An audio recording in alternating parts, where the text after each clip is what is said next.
علمی ڈائری میں خوش آمدید دوستوں، ہم نے علمی ڈائری پر معلومات کے ساتھ ساتھ مشہور سیزنز کا اردو زبان میں ریویو شروع کیا ہوا ہے، جن میں ابھی تک ہم نے مشہور ترک سیزن محمد قطل امارہ کی چند اقساط اور مشہور ہالی ووڈ سیزن منی ہائسٹ کا طاہا جاوید کی آواز میں ریویو شروع کیا ہوا ہے، تاکہ ہمارے ناظرین کو تاریخی اور دنیاوی معلومات کے علاوہ انٹرٹینمنٹ کی دنیا میں بننے والے سبق آموز سیزنز اور سچی کہانی پر مبنی ڈراموں کے بارے میں آگاہی ملتی رہے۔ ان دونوں سیزنز کا وقت کے ساتھ ساتھ تمام اقساط کا مختصر ریویو آپ کو ہمارے چینل پر ملتا رہے گا۔ تو آئیے اب چلتے ہیں آج کے موضوع کی طرف۔ دوستوں، لاہور کے سب سے بڑے قبرستان میانی صاحب کے جنوبی کونے میں ایک احاطہ ہے، جس کے اندر ایک مقبرہ، چند قبریں اور 2 منزلہ مرکزی دروازے موجود ہیں۔ یہ احاطہ گل باغ بیگم کہلاتا ہے۔ لاہور ہی میں اسی نام سے ایک کوچہ اور ایک رہائشی علاقہ بھی موسوم ہے۔ دراصل گل بہار، جن کے نام پر یہ باغ ہے، پنجاب کے حکمران مہاراجہ رنجیت سنگھ کی بیوی تھی، جسے وہ امرتسر سے بیاہ کر لاہور لایا تھا۔ تاریخ میں انہیں ملکہ لاہور کے نام سے بھی یاد کیا گیا ہے۔ مہاراجہ رنجیت سنگھ اور گل بہار کا آمنا سامنا سب سے پہلے اس وقت ہوا جب گل بہار نے ایک شاہی محفل میں گاتے ہوئے مہاراجہ کو اپنی جانب متوجہ کیا۔ ان کی عمر محض 18 برس کے قریب تھی اور پیشہ ور رقاصہ اور گائکہ تھی۔ مہاراجہ اس نو عمر مغنیہ کی آواز اور خوبصورتی کے سحر میں اس قدر ڈوب گیا کہ جب اسے یہ معلوم چلا کہ یہ مغنیہ رقاصہ امرتسر سے ہے تو وہ خود اس سے ملنے گیا اور انہیں محبوبہ بنا کر رکھنے کی خواہش ظاہر کی۔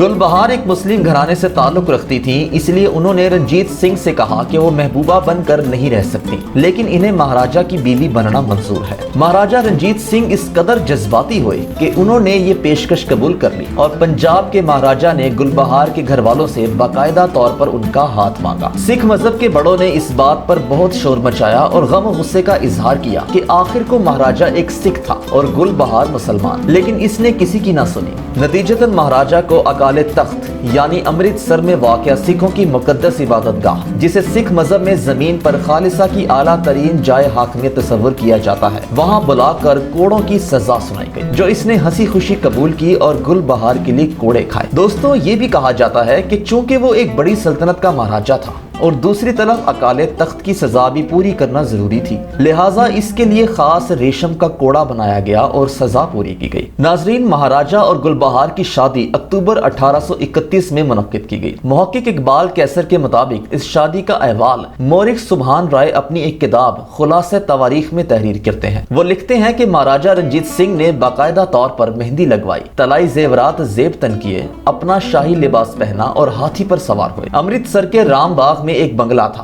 جس میں شادی کی تقریب منعقد ہونا تھی۔ اس بنگلے کو خالی کروا کر بند کر دیا گیا اور کئی روز تک اس کی تزئین و آرائش کی گئی، اور اس کے بعد جو پہلا شخص اس میں داخل ہوا وہ گل بہار تھی۔ سوہن لال سوری لکھتے ہیں کہ شادی کی تقریب کے لیے رنجیت سنگھ نے اپنے بیٹے کھڑک سنگھ کو لاہور بھیجا تاکہ وہ وہاں سے بروکیڈ کے بغیر پول والے ٹینٹ لائیں۔ اس تقریب میں فرانسیسی اور برطانوی جنرل، بڑے سردار اور دیگر ریاستوں کے راجہ مہاراجہ نے شرکت کی۔ شادی کی خاص بات یہ تھی کہ یہ سکھ و مسلم رسم و رواج کا مرکب تھی۔ مہاراجہ نے یہ اعلان کر رکھا تھا کہ گل بہار بیگم کے عقائد کا احترام کیا جائے گا۔ یہ رانی مہاراجہ کو اتنی عزیز تھی کہ وہ اور گل بہار بیگم اکثر ایک ہی ہاتھی پر سواری کیا کرتے تھے۔ فقیر وحید الدین کے مطابق مہاراجہ گل بہار بیگم سے گنجلک مسائل پر مشورہ لیتے تھے۔ سوہن لال جو درباری روزنامچہ لکھتے تھے کہتے ہیں کہ 14 ستمبر 1832 کو امرتسر میں دربار منعقد کرتے ہوئے رنجیت سنگھ نے گل بہار بیگم کی سفارش پر ان چند افراد کو معاف کر دیا جن کو ایک روز پہلے کسی جرم میں سزا سنائی جا چکی تھی۔ مہاراجہ نے لاہور کے رنگ محل چوک میں اپنی رانی کے لیے ایک محل بھی تعمیر کروایا جو آج لڑکیوں کا ایک سکول ہے،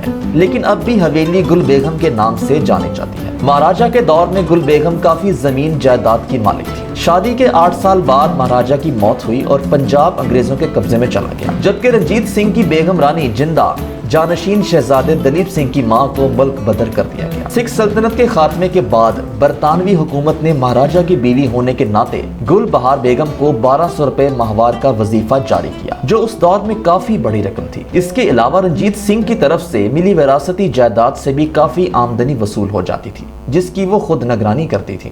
گل بیگم کی اپنی تو کوئی اولاد نہ ہوئی، لیکن انہوں نے ایک مسلمان لڑکے سردار خان کو اپنے بیٹے کے طور پر گود لے لیا، جسے ان کی چھوڑی ہوئی تمام جائیداد ترکے میں مل گئی۔